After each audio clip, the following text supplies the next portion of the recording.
Assalamualaikum warahmatullahi wabarakatuh. Perkenalkan, saya Arga Dipta Putratama dengan NIM 120117438 dari Keprofesian Kewirausahaan dari kelas TI 4109. Di sini saya akan membahas mengenai tugas 2 pada mata kuliah Analisis Resiko dan Keandalan Proses. Yang pertama itu terdapat tabel evaluasi resiko. Tabel evaluasi resiko ini didapat dari tugas sebelumnya, yaitu pada tugas 1.5. Di sini kita terdapat 4 resiko. Itu yang pertama, proses dari operasional pencatatan persediaan barang. Lalu yang kedua, pencatatan waktu yang tidak sesuai standar, terjadi keterlambatan. Lalu yang ketiga, menurunnya tingkat pendapatan karena penjualan yang menurun. Lalu yang keempat, produktivitas pekerja yang menurun. Nah, dari setiap resiko ini terdapat nilai dari likelihood dari masing-masing resiko. Untuk resiko yang pertama, nilai likelihoodnya yaitu 3, dikategorikan dengan level almost certain. Lalu resiko kedua mendapatkan nilai sebesar 3 dengan level almost certain. Lalu resiko ketiga mendapatkan nilai 3 dengan level almost certain, serta di resiko keempat mendapat nilai 3 yaitu juga sama almost certain juga. Lalu dari setiap resiko juga terdapat severity. Untuk resiko yang pertama terdapat nilai severity sebesar 2 yaitu levelnya moderate. Lalu resiko kedua mendapat nilai 2 juga sama levelnya moderate. Lalu yang resiko ketiga mendapat nilai 1 yaitu levelnya minor. Lalu resiko keempat mendapatkan nilai severity sebesar 3 dengan level major. Nah, lalu ada risk value. Risk value ini didapat dari likelihood dikalikan dengan severity. Yaitu untuk resiko pertama itu sebesar 6. Lalu resiko kedua risk value-nya sebesar 6. Lalu resiko ketiga risk value-nya sebesar 3. Dan risiko keempat mendapatkan risk value sebesar 9. Untuk masing-masing risk levelnya, untuk resiko pertama dan kedua mendapatkan risk level medium, itu disimbolkan dengan warna kuning. Lalu untuk risk value resiko ketiga itu mendapat risk level low yang disimbolkan dengan hijau. Lalu pada resiko keempat mendapatkan risk level high, itu disimbolkan dengan merah. Sehingga decisionnya untuk resiko pertama dan kedua masih dapat ditoleransi, tidak perlu tindakan, hanya memonitor kondisi proses existing. Yang ketiga juga sama, tolerable. Nah, yang keempat ini mendapatkan treatment karena mendapatkan nilai risk value sebesar 9 dan risk levelnya high. Lalu untuk menentukan opsi treatment resiko, ini kita ambil dari data yang resiko yang terbesar.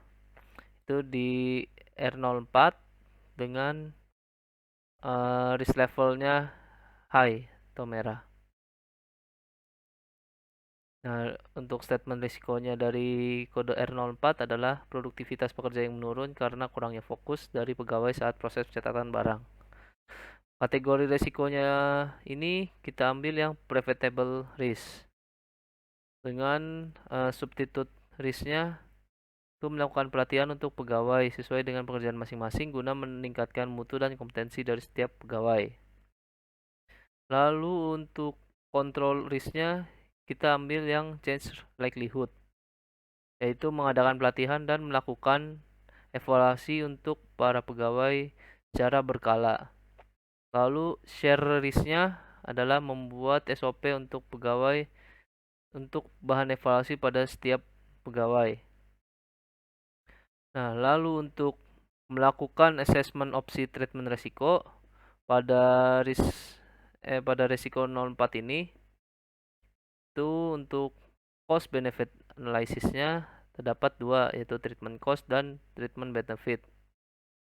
Untuk kategori risikonya kita mengambil yang preventable risk.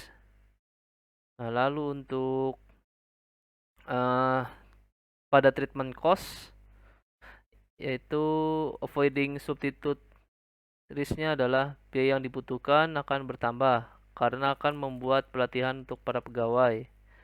Lalu untuk share risknya adalah membagi biaya dengan biaya pribadi. Lalu untuk change likelihood-nya mengadakan evaluasi terhadap pelatihan yang telah dilakukan. Lalu untuk accept risk-nya itu membuat daftar SOP agar para pegawai dapat meningkatkan kompetensinya. Lalu untuk treatment benefit-nya pada substitute risk adalah karena diadakannya pelatihan, kompetensi karyawan akan meningkat. Lalu untuk share risk-nya adalah biaya akan menjadi lebih murah. Lalu untuk control risk-nya adalah mutu dan kompetensi pegawai akan meningkat dan performa juga semakin meningkat.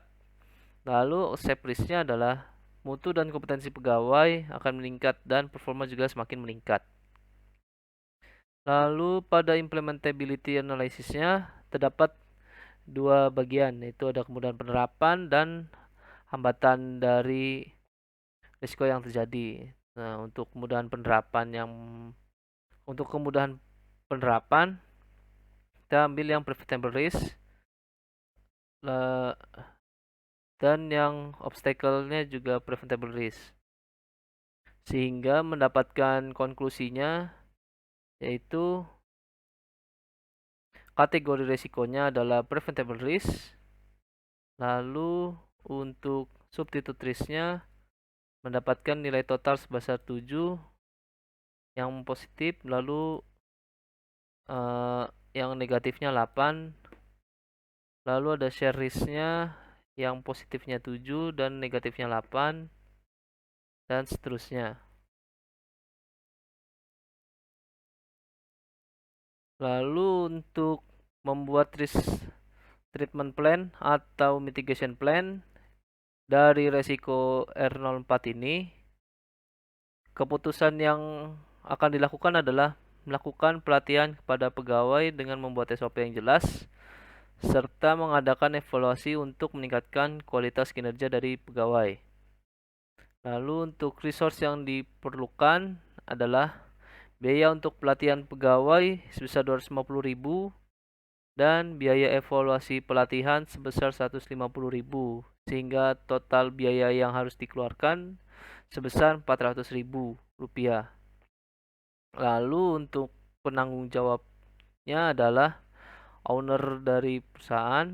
Lalu target selesai adalah 60-90 menit per minggu. Serta metode evaluasinya adalah pengecekan secara berkala. Lalu untuk membuat risk register ini kita mengambil kode resiko yang paling tinggi tadi, yaitu dengan kode R04 dengan statement risiko produktivitas pekerja yang menurun karena kurangnya fokus dari pegawai pada saat proses pencatatan barang.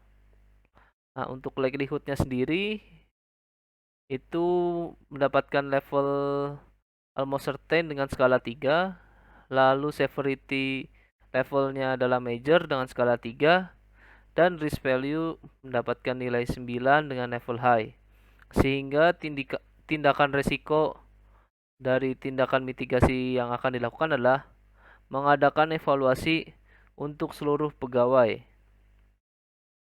Oke, begitu saja penjelasan dari tugas 2 dari mata kuliah analisis risiko pada kali ini.